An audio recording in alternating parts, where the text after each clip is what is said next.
कुछ फिल्में ऐसी होती है जिन्हें उनके एक्टर से ज़्यादा उनके डायरेक्टर्स के लिए जाना जाता है। क्रिस्टोफर नोलन एक ऐसे ही डायरेक्टर है जिनकी फिल्म की हाइप उनकी पहली अनाउंसमेंट से ही शुरू हो जाती है, क्योंकि उस मूवी को सिर्फ क्रिस्टोफर नोलन डायरेक्ट कर रहे हैं। इस वजह से ऑडियंस इतनी ज़्यादा एक्साइटेड हो जाती है।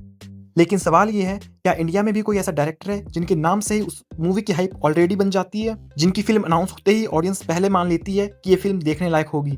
तो आज की इस वीडियो में हम बात करेंगे इंडिया के 5 ऐसे डायरेक्टर्स की जिन्हें कई लोग इंडिया का क्रिस्टोफर नोलन मानते हैं। नंबर 5 पर आते हैं नितेश तिवारी, जिन्होंने दंगल और छिछोरे जैसी ब्लॉकबस्टर फिल्मों से खुद को इंडियन सिनेमा के सबसे भरोसेमंद डायरेक्टर में से शामिल किया है।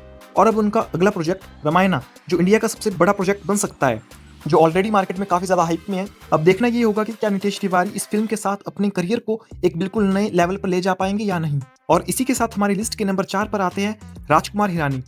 एक समय ऐसा था जब लोग कहते थे कि हिरानी फ्लॉप फिल्म बना ही नहीं सकता। मुन्ना भाई, MBBS, लगे रहो मुन्ना भाई, 3 इडियट्स, पीके और संजू जैसी फिल्मों के साथ उन्होंने बार बार साबित किया कि एक दमदार कहानी और बेहतरीन स्क्रीन प्ले के साथ कोई भी मूवी को हिट बनाया जा सकता है। और हाल ही में शाहरुख खान के साथ डंकी देकर उन्होंने एक बार फिर दिखाया कि उनकी फिल्मों का इंतजार सिर्फ स्टारकास्ट की वजह से नहीं किया जाता, बल्कि राजकुमार हिरानी के नाम की वजह से भी किया जाता है। और अब हमारी लिस्ट के नंबर 3 पर आते हैं संदीप रेड्डी वांगा।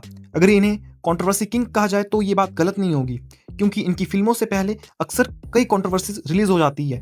अर्जुन रेड्डी, कबीर सिंह और हाल ही में एनिमल जैसी फिल्मों के साथ वांगा ने एक बात बिल्कुल साफ कर दी है कि वो फिल्में ऑडियंस को खुश करने के लिए नहीं, बल्कि अपने विजन के हिसाब से बनाते हैं। एक इंटरव्यू में जब उनसे पूछा गया कि कबीर सिंह में इतना वायलेंस देखकर ऑडियंस को क्या लगेगा, तो उन्होंने कहा था कि वो इससे भी ज्यादा वायलेंट फिल्म बनाएंगे। और फिर उन्होंने एनिमल के साथ अपनी बात को सच करके दिखाया। अब उनकी अगली फिल्म स्पिरिट, जिसमें प्रभास लीड रोल में है, ऑडियंस के अंदर ऑलरेडी हाइप में है, जो इंडियन सिनेमा की सबसे बड़ी अवेटेड मूवीज में से एक गिनी जा रही है। अब देखना ये होगा कि क्या संदीप रेड्डी वांगा एक बार फिर अपने अलग फिल्म मेकिंग के स्टाइल के साथ इंडियन सिनेमा का एक नया बेंचमार्क सेट कर पाएंगे या नहीं।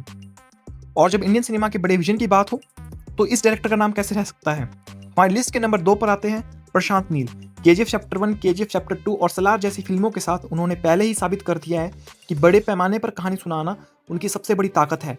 उनकी फिल्मों के साथ सिर्फ बड़े एक्शन सीक्वेंसेस नहीं, बल्कि उनकी वर्ल्ड बिल्डिंग, कैरेक्टर एलिवेशन और हर सीन को लार्जर देन लाइफ फील महसूस कराने वाली जो उनकी पावर है, इन्हीं वजह से ऑडियंस उनकी हर फिल्म का बेसब्री से इंतजार करती है। उनकी अगली फिल्म ड्रैगन की सिर्फ एक ग्लिम्स ने ही ऑडियंस को ऑलरेडी उस मूवी के लिए एक्साइट कर दिया है। प्रशांत नील ने कभी भी ऑडियंस के हिसाब से अपने विजन को छोटा या बड़ा नहीं किया, बल्कि वो अपने विजन को इतने कॉन्फिडेंस के साथ स्क्रीन पर रिप्रेजेंट करते हैं कि ऑडियंस खुद ही उस दुनिया का हिस्सा बन जाती है। और शायद यही वजह है कि उनकी हर एक नई फिल्म सिर्फ एक रिलीज नहीं, बल्कि एक सिनेमैटिक इवेंट बन जाती है। लेकिन अगर किसी एक डायरेक्टर ने इंडियन सिनेमा को वर्ल्ड वाइड पहचान दी है तो हमारी लिस्ट के नंबर 1 पर वही डायरेक्टर हो सकता है, SS राजामौली। मगधीरा, ईगा, बाहुबली और RRR जैसी फिल्मों के साथ उन्होंने बार बार साबित किया है कि उनकी सक्सेस सिर्फ एक लक या इत्तेफाक नहीं था, बल्कि उनके विजन का नतीजा था। बाहुबली के बाद कई लोगों ने कहा कि इतनी बड़ी फिल्म दोबारा नहीं क्रिएट की जा सकती, लेकिन RRR के साथ उन्होंने साबित किया कि जब एक बड़ा विजन हो तो सिर्फ एक फिल्म बनाई नहीं जाती, बल्कि हिस्ट्री क्रिएट की जाती है। आज उनकी आने वाली हर फिल्म अनाउंसमेंट के दिन से ही एक सिनेमैटिक इवेंट बन जाती है, और यही एक महान डायरेक्टर की सबसे बड़ी पहचान होती है।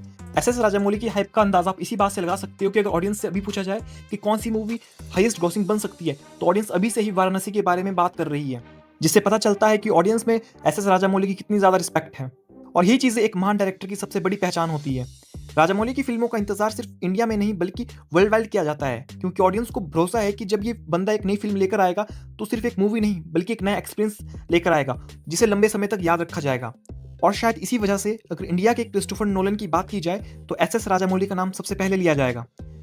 बाकी ये पूरी लिस्ट सिर्फ मेरी पर्सनल ओपिनियन है, हो सकता है आपकी लिस्ट इससे बिल्कुल अलग हो। आखिर इंडिया में एक से बढ़कर एक विजनरी डायरेक्टर्स मौजूद हैं। और एक और बात, ये कंपैरिजन फिल्म मेकिंग स्टाइल का नहीं, बल्कि audience anticipation, director brand value और उनके विजन के इम्पैक्ट का है। तो अब मैं जानना चाहता हूँ कि आपके हिसाब से इंडिया का क्रिस्टोफर नोलन कौन है? क्या वो SS राजामौली है या कोई और, जिसका नाम मैं इस लिस्ट में लेना भूल गया, जिनका नाम इस लिस्ट में होना चाहिए था? अपनी पूरी टॉप 5 की लिस्ट को कमेंट सेक्शन में बताना ना भूलिएगा। अगर आपको ऐसी ही movie analysis, film making, breakdowns और इंडियन सिनेमा से जुड़ी वीडियोस पसंद आती है तो चैनल को सब्सक्राइब करना मत भूलिए, क्योंकि मूवीज तो हम सब देखते हैं, पर उनके पीछे का विजन समझाता है FTY। मिलते हैं अगली वीडियो में।